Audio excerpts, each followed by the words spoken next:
नमस्कार सभी को। आज हम पढ़ने जा रहे हैं रस के अंगों में विभाव और अनुभाव हमने पढ़ लिया। आज हम पढ़ेंगे संचारी भाव।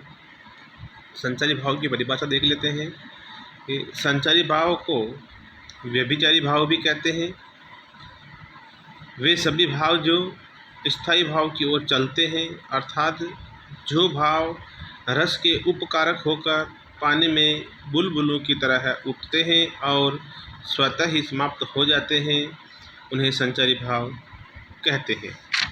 कभी कभार एक प्रश्न आ जाता है, संचारी भाव की संख्या कितनी है? तो याद रखना कि संचारी भाव की संख्या 33 होती है, परंतु देवदत्त त्रिवेदी ने छल नामक नए संचारी भाव को 34वां संचारी भाव माना है। कभी ये भी पूछ ले कि देव ने 34वां संचारी भाव किसे माना है, तो उसका उत्तर होगा छल।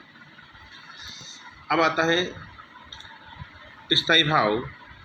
तो स्थायी भाव का अर्थ होता है स्थिर रहने वाला, अर्थात स्थायी भाव आश्रय के हृदय के अंदर पहले से ही उपस्थित होते हैं और परिस्थिति अनुरूप जागृत हो जाते हैं, उन्हें स्थायी भाव कहते हैं।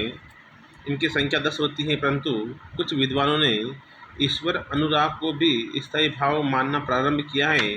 इससे इसका रस भक्ति रस होता है। भरत मुनि की अगर बात करें तो भरत मुनि ने अपनी रचना नाट्य शास्त्र में स्थायी भाव की संख्या 8 मानी है।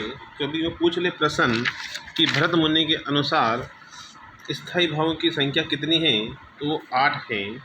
बाकी जो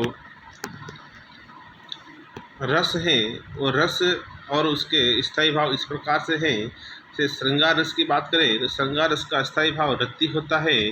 हास्य रस की बात करें तो हास्य रस का स्थायी भाव हास होता है। करुण रस का स्थायी भाव शोक होता है। वीर रस का स्थायी भाव उत्साह होता है। रोध रस का स्थायी भाव क्रोध होता है। भयानक रस का स्थायी भाव भय होता है। यहाँ रस हो गया भय है, भय होता है। विभत्स रस का स्थायी भाव जुगुप्सा होता है। अद्भुत रस का स्थायी भाव विस्मय होता है।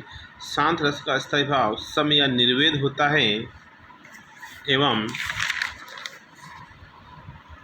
वात्सल्य रस का वत्सल होता है। एवं भक्ति रस का स्थायी भाव ईश्वर अनुराग भक्ति होता है। अब एक बात और है, जो रस जो मैं पढ़ा रहा हूँ ये कक्षा 9 से लेकर कक्षा 12वीं के सिलेबस के अंतर्गत दिया गया है। बहुत बार इसी सारणी से 1 नंबर का प्रश्न आता है और वो इस प्रकार से पूछता है कि किसी भी एक रस का नाम दे दे और उसका स्थायी भाव बताओ। तो इस सारणी को सभी बच्चे अच्छी तरह से याद कर ले। आगे के रसों के बारे में जानकारी के लिए अगले वीडियो को जरूर देखें। धन्यवाद।